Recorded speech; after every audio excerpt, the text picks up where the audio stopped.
హరీష్ రావు గారు ఒక స్టేట్మెంట్ ఇచ్చారు, గురుకుల పాఠశాలలో జరిగినటువంటి విద్యార్థుల ఆత్మహత్యలు అని చెప్పారు. నేను రెండే ఉదాహరణలు చెప్తాను మీకు.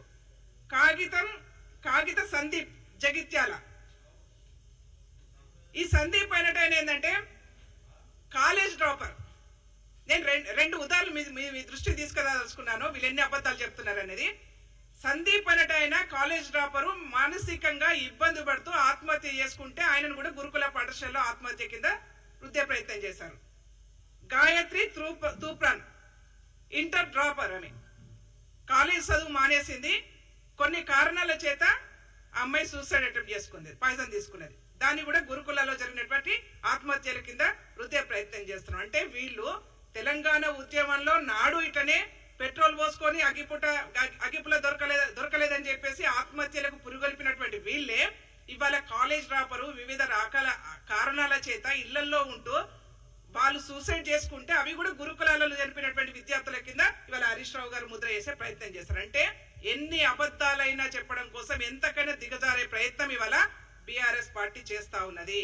ముఖ్యంగా ఇవాళ మనందరికి కూడా తెలుసు, లగచర్ల సంఘటన అయితే ఏంది, దిలావల్పూర్ సంఘటన అయితే ఏ కుట్ర కోణం చూసినా, ఏది మనకు గ్రూప్ 1 ఎగ్జామ్ లో జరిగినటువంటి అలజడి అయితేంది, రాష్ట్రంలో ఏ అలజడి జరుగుతున్నా ఆ అలజడి ఎక్కడ కనిపిస్తా ఉందంటే మూలాలన్నీ కూడా బీఆర్ఎస్ పార్టీ ఫామ్ హౌస్ నుంచి జరుగుతా ఉన్నాయి. కాబట్టి ఈ రాష్ట్రంలో ఒక కుట్రపూరితమైనటువంటి ఆందోళన చేస్తా ఉన్నారు. పేడ్ ఆర్టిస్టులతోని ఆందోళన చేసే ప్రయత్నం చేస్తా ఉన్నారు. కాబట్టి రాష్ట్రము అలజడి ఉండకూడనటువంటి ఆందోళన రహితమైనటువంటి రాష్ట్రంగా ఉండాలని మేము కోరుకుంటా ఉన్నాం. కానీ ఆందోళన సృష్టించేసి అధికారంలోకి రావాలని చెప్పేసి బీఆర్ఎస్ పార్టీ వాళ్ళు కోరుకుంటా ఉన్నారు. కాబట్టి ఇలాంటి కుట్రల్లో విద్యార్థులు బలైపోయే ప్రమాదం ఉన్నది. కాబట్టి గౌరవ ముఖ్యమంత్రి గారికి మేము విజ్ఞప్తి చేస్తా ఉన్నాము, వెంటనే వీటి మీద విచారణ జరిపించాలని చెప్పేసి మేము కోరుతా ఉన్నాం. వీళ్ళ మీద నేను ఒకటే చెప్తా ఉన్నాను, ఈ రాష్ట్రంలో ప్రేరేపితమైన ఆందోళనకు తావులేదు. మీలాగా కాదు, మీలాగా ధర్నా చౌకులు బంద్ పెట్టేసి ధర్నాలను రస్తారోకలను బంద్ పెట్టించేసి ఉద్యమాలను అణచివేసే ప్రయత్నం ఏం చేయట్లేదు. ప్రజలు నిజంగానే వాళ్ళు ఆందోళన చేయాలనుకుంటే ఆ స్వేచ్ఛనిచ్చాం. కానీ వాళ్ళ ప్రేరేపితమైనటువంటి ఆందోళనలు, ప్రేరేపితమైనటువంటి కుట్రలు ఫామ్ హౌస్ నుంచి జరిగితే మాత్రం మేము ఎంతటి విచారణకైనా చేయడానికి సిద్ధంగా ఉంటాం, వాళ్ళ లోపల బొక్కలేయడానికి కూడా సిద్ధంగా ఉంటాం. తస్మాత్ జాగ్రత్త అని చెప్పేసి హెచ్చరికలు జారీ చేసుకుంటూ వీళ్ళు నేను మాకు ఏమనిపిస్తుంది అంటే బీఆర్ఎస్ పార్టీ వాళ్ళు ఎక్కడైతే తిరుగుతా ఉన్నారో అక్కడ ఆందోళన జరుగుతా ఉన్నాయి. బీఆర్ఎస్ పార్టీ నాయకులు ముందు రోజు తిరుగుతారు, తెల్లవారి ఆందోళన వస్తూ ఉంటాయి. అంటే మనకు ఒకటి నమస్తే తెలంగాణ పత్రికకు సంబంధించిన, మరి వాళ్ళు ఇక్కడ ఉన్నారో లేరో నాకు తెలియదు, నమస్తే తెలంగాణ పత్రికలు గతంలో మనకు తెలుసు, అంతిమ తీర్పు సినిమా చూస్తాం, కృష్ణంరాజు గారు హీరోగా ఉంటాడు.